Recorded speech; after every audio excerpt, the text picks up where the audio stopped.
Good morning, church, and a happy Easter to you. I hope this finds you well and you are coping and surviving and more than that, thriving in this time of social distancing. And I, I, I just think Easter comes at a brilliant time. It kind of has snuck up on all of us, and it's crazy that I felt like moments ago we were just celebrating the birth of Christ, and now we are celebrating the death of Him. And what I love about this time of Easter and the reflection that it forces us to is that it reminds us of a God who's not distant. It reminds us of a God who is close and who descended from on high to meet us where we're at. And I think that is just music to the ears of those who are going through a tough time. And so my prayer has been this week that as Easter approaches, that this would be on the forefront of your mind, that God is not far, He loves you, and He is in the mess and provided freedom in that mess. We are going to spend a little bit of time this Good Friday focusing on part of the narrative which the music team did such a great job of presenting to us in this time. So thank you very much for that. What we're going to do is we're going to actually take a few moments to look at this moment in time that we see in chapter 27 of Matthew, in the narrative of the cross. Now, I wonder, what would you say is the most defining moment in your life? Like if you were to sit back and ponder what would be the most defining moment in your life, what would it be?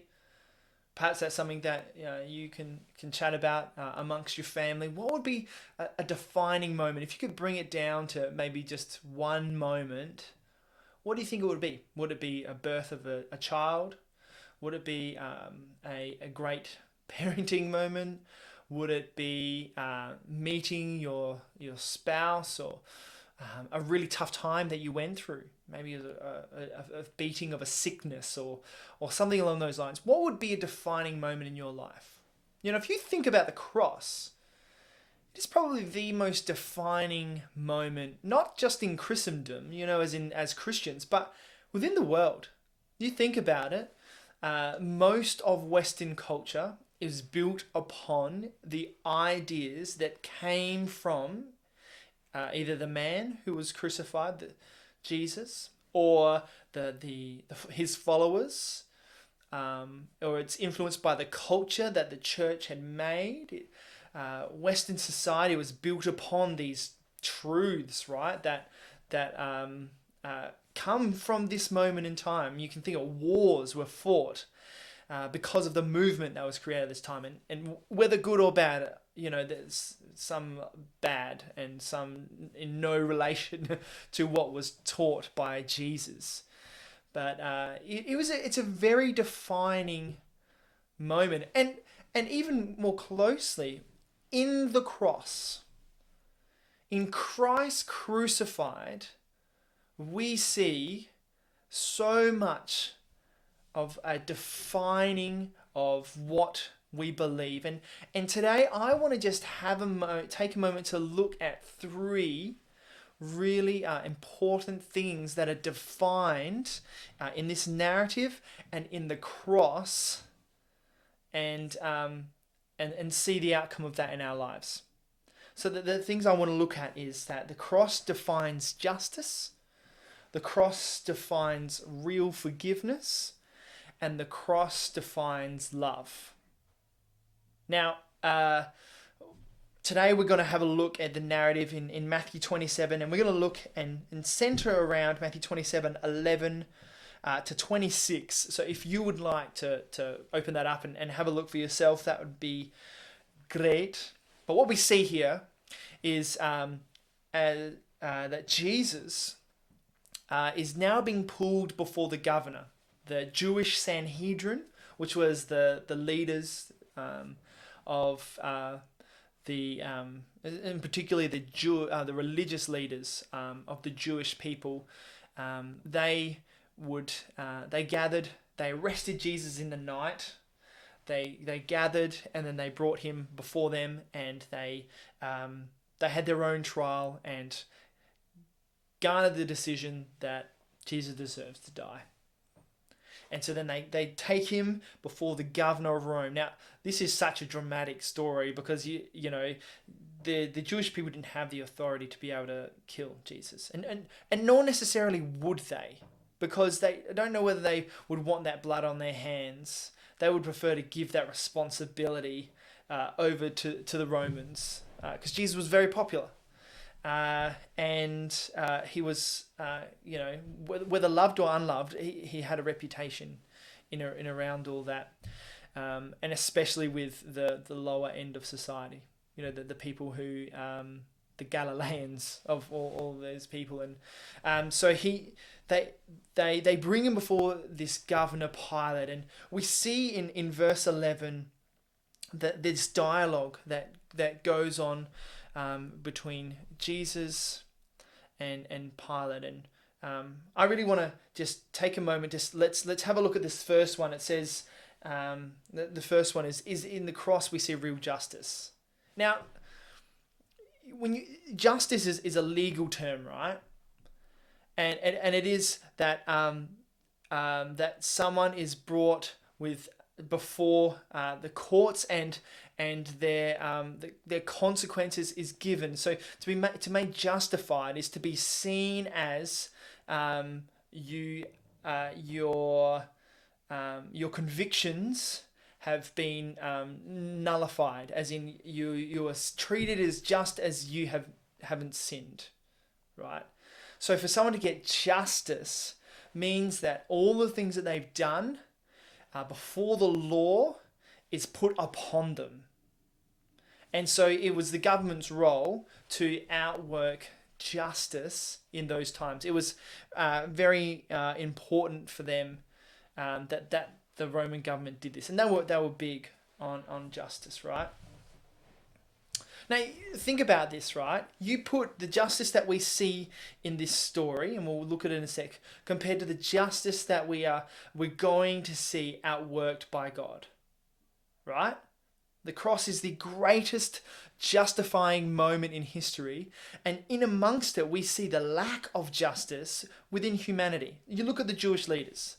They arrest an innocent man overnight in the middle of nowhere with no real witnesses.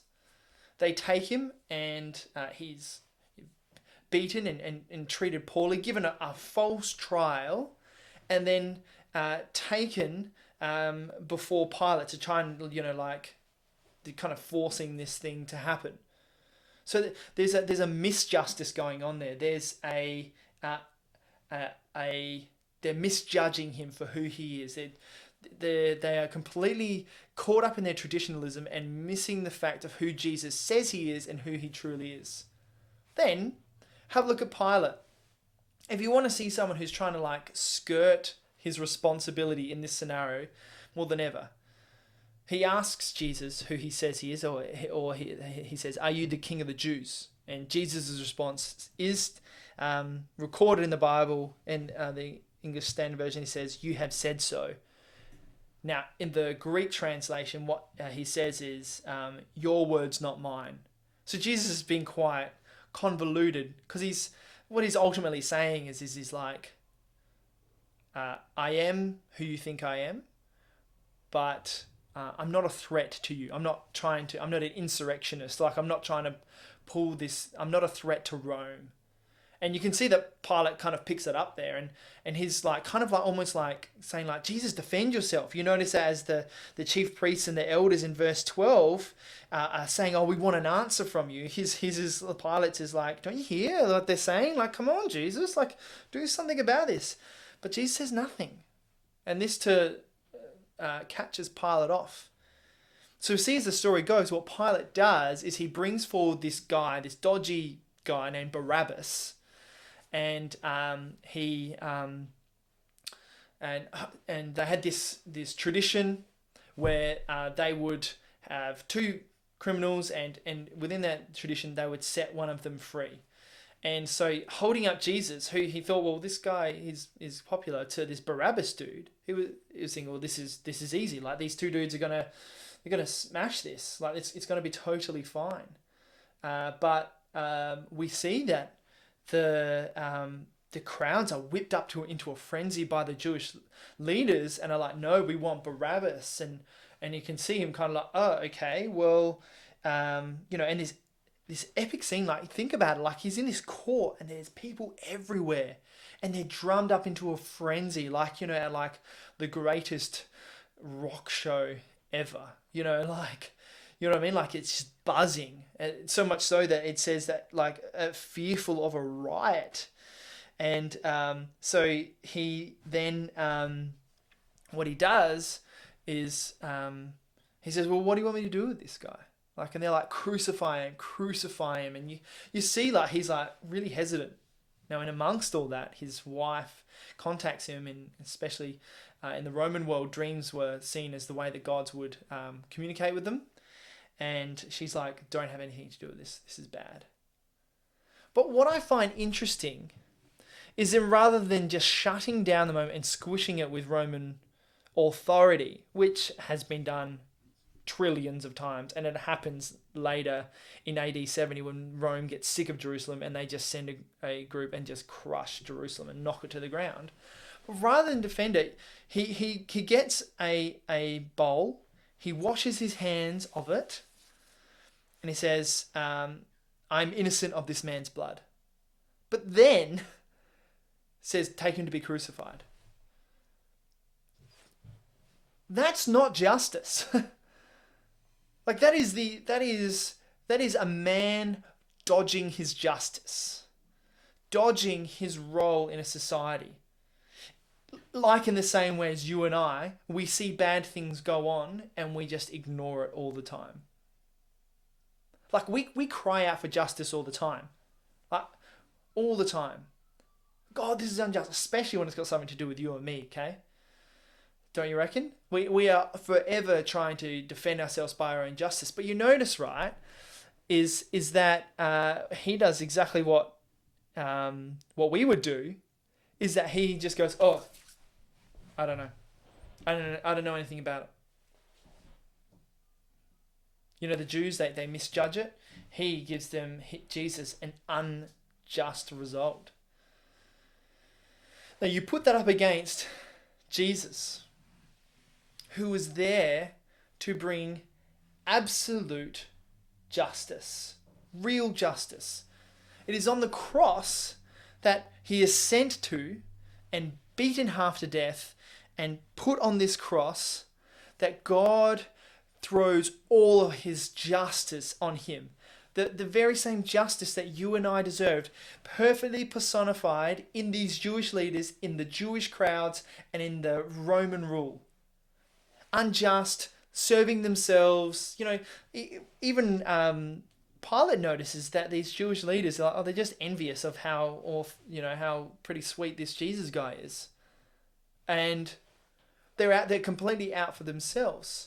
We don't perform justice. There's always a bias to you and I. But true justice on the cross is outpoured on Jesus Christ.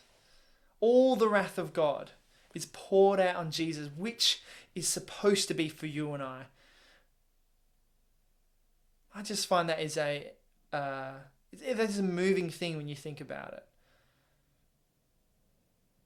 When you cry out, I want justice for this, you need to remember the cross, because the cross defines justice. Because it is on the cross that true justice is given in death. Death that you and I deserved.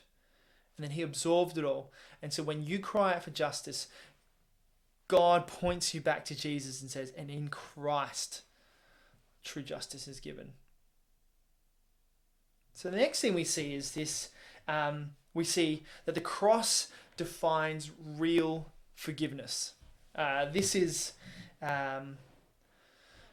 this this underlying picture that is through this. In fact, in the text, when he is up there as they are abusing him, he says, "Father, forgive them, for they do not know what they are doing." Like, there is this picture of a forgiving servant, Jesus. These people are like falsely, he's not getting true justice, right? And he is quiet. He doesn't bite back. He only says what he needs to say. And he gives them true forgiveness. Now, it's in this that we actually see what real forgiveness is. I wonder how you view forgiveness. Like, if you were to pause this for a second, and feel free to do so, perhaps chat about what is real forgiveness. Because real forgiveness is what we see here in the cross. Because when someone wrongs you, when someone does something wrong to you, you have two options. Either you outwork vengeance upon them, and you have your own justice, and you make them pay for it. We see that all the time, right? We see that all the time with people. We have our own justice. And I remember when I was a swimming teacher, and I do not recommend doing this, but there was this little boy who was just like, he was tough work, and he just wouldn't ever listen to me. And he would probably be about 7 or 8 years old. And part of the rule was the parents had to discipline their kids. And I was constantly bringing his mum into the picture going, "Hey, he's just mucking around a lot. And and she would just like sip a latte and wouldn't give two hoots about me." And so anyway, one day this little boy was just like splashing kids in the eyes, you know exactly what kind of kid I'm talking about. And so he's swimming close to the wall. And what I did is I just, just grabbed his toe and I just pulled him a little bit underwater. And he comes up and he's like splattering. And I said, "This is my pool. And your mum can't protect you in here. So when I tell you to do something, you listen very carefully." Now, I outworked my own justice in that scenario. And please don't judge me for that, okay? Or do. That's fine. So we can either outwork that, or we can forgive. Which forgive means is that you take the pain that they caused you and you take it on for yourself. Now, this is interesting because we like to believe that sin is autonomous, in that it doesn't affect anybody else but me. But that is not true at all. That is in no way what the Bible teaches. Because the truth is that all sin has an effect, whether it's on the degradation of a society, whether it's on your heart and then your effect on other people.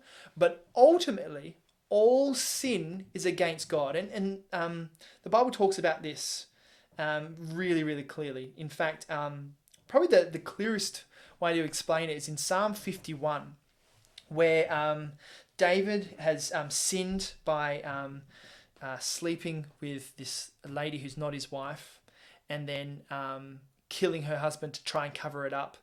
And so God brings justice on him. You can read about that in 2 Samuel 11 and 12.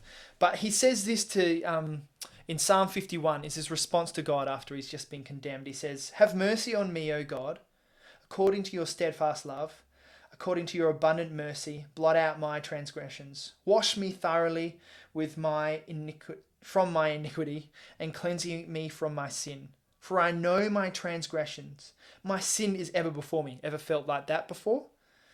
"Against you and you only have I sinned, and done what is evil in your sight, so that you may be justified by your words and blameless in your judgment." Ultimately, sin, it affects horizontally everyone around you. There is no sin that is in your life that does not affect somebody else. Think about that for a second. There's no secret sin because ultimately it affects someone else. And even further than that, your sin is ultimately against a holy and righteous and just God. Otherwise, he's not holy, righteous, and just. So you think about that. God who has a perfect view of what things should be and sees everything in that. When you sin, even an iota, it is seen as treason before God. So what happens to that sin? It's unjust for that sin to just be ignored. It can't happen. What God does is he shows us the perfect personification of perfection, that he says, okay, someone has to pay for this sin.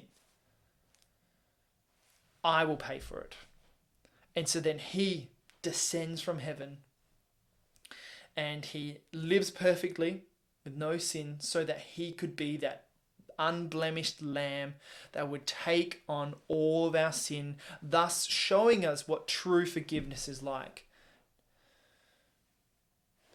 I just want to just pause there for a second. In Psalm 51, it says that my sin is ever before me. Church, what the cross shows us is that you are forgiven. If you have given and trusted that Christ's death and forgiveness that he paid for you is enough, you are forgiven. Some of you just need to be free of that. That's the beauty of it. You don't need to work off that forgiveness. You're not paying for that any longer. You've given it to Christ. Now go and be free. And this Easter, some of you just need to remind yourself of that. That is the beauty of the gospel. That's why we remind ourselves of the gospel every week.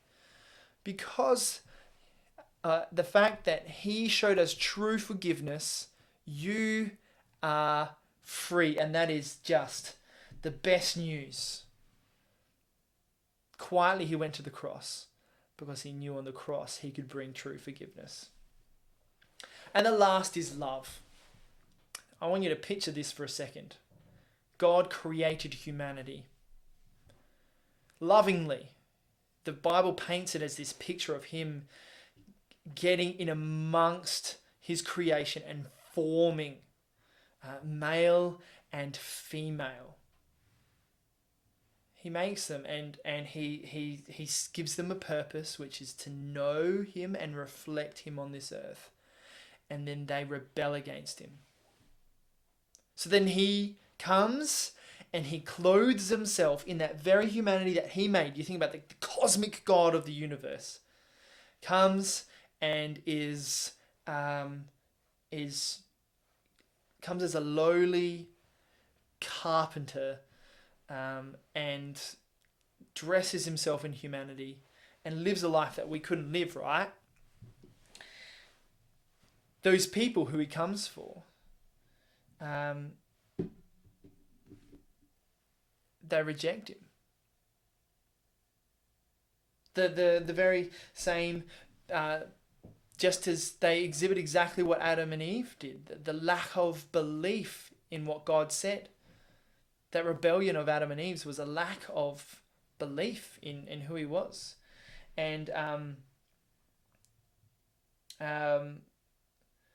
they don't believe that God is enough, and so they think they can do it on their own. Now these very same people, they don't believe in this Christ incarnate who's showing them their kingdom. He's healing people, he's feeding them, he's pointing to the fact of going, respond like my kingdom is huge. Come be a part of this, and they just reject him. You think about this love that he has for them. So much so, right? You fall forward to what's happening in Pilate. Pilate brings before him God in Jesus Christ and Barabbas. In Mark 15:7, it describes Barabbas as one who is an insurrectionist and killed someone through the insurrection. So he has genuine blood on his hands, right? An insurrectionist was one who was trying to create an uprising against Rome, to try and liberate the people by himself. And the people choose him Do you know what I love about this story is that the people choose the man who reflects them the most, trying to buy their salvation with his own works. Sound like it's somebody else? It's you and me. We are Barabbas in this scenario, right? They choose the one who reflects him the most. He tried to take justice in his own hands. And in the end, it leads to death. Church, you try and take justice into your own hands without Christ. You try and take that forgiveness into your own hands, it ends up in death. It needs to go to someone who can actually deal with it. And we can't deal with it on our own. We need somebody else to step in who can get rid of it. It can't be a counselor. It can't be a psychologist.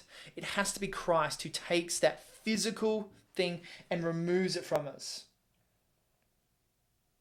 You see, the people did not believe in Christ in the same way that is when we take on and try and take that justice for ourselves, we don't believe in him for ourselves.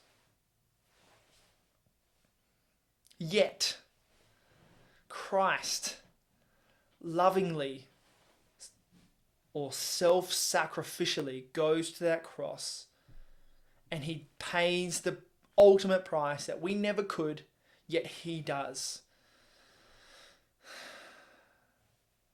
That's love. Like, that is love. That is the definition of love. One dying for those who don't even yet believe in him, knowing that they'll reject him. You think about it, as the story progresses, as Pilate says in verse 24, so when Pilate saw that he was gaining nothing, but rather that a riot was beginning, he took water and washed his hands before the crowd, saying, I am innocent of this man's blood. See to it yourselves. And all the people answered, his blood is on us and on our children. Then he released for them Barabbas, and having scourged Jesus, delivered him to be crucified. It's interesting the people's response there. They said, his blood be on us and on our children. Like, they're like, fine, we will take the justice for this. We will take what is required for us to take on this, right? Now, you can look at the lack of justice involved in this. You can look at the lack of forgiveness involved in this. But ultimately, you think about this. God could very well have just gone, okay, you can kill me, but it's game over for all of you. Like, what is, like, that is the most heinous crime you can do. Kill God. Like, if you think about it, you kill a king, it's game over for you. And they said, yeah, cool. Well, we want him dead. We'll take that. That's fine. We're okay with that. That blood can be on our hands. The beauty of it is that by them doing this, Jesus flips it on its head. In all their planning and all their lack of justice, he flips it on its head and he pours out his blood on them. But his blood does not condemn, but his blood liberates them. In the same way as in our disbelief of God's word and his works, his love liberates us today. Like, this is the best news. If we were in that crowd, we would have said, off with his head. And yet, he still, with love in his eyes, gone to that cross and put his arms out and died for every single one of us in love. Church, Good Friday defines so much of who we are. It defines what real justice is. It defines what real forgiveness is. And ultimately, it shows us and it defines what true love is. My prayer for every single one of you is as you reflect this morning and take communion together as a family, will you stop and you remember that incredible justice? When you gave injustice, he gives us justice. When you refuse to forgive, he gives you forgiveness. And when you murder and hate in your hearts, he gave love by turning that around for the glory of his name. Let me pray for you. Thank you, Jesus, for this incredible love that you've poured out for us. Forgiveness. Thank you that you are a just God and you poured out your justice on yourself rather than on us. We are so grateful for that. Thank you that you forgave us by taking on that pain on yourself rather than on us. Thank you for this incredible love, this insurmountable love that pours over us, that covers us, and that redeems us. And today, as we reflect on this Good Friday, I pray, Lord God, that you will fill us with more of you, that you will stir us for more love for you, and that you will cause us to respond and to love others as you have done first for us. We love you, Lord Jesus, and we give you all the praise and all the glory. Amen.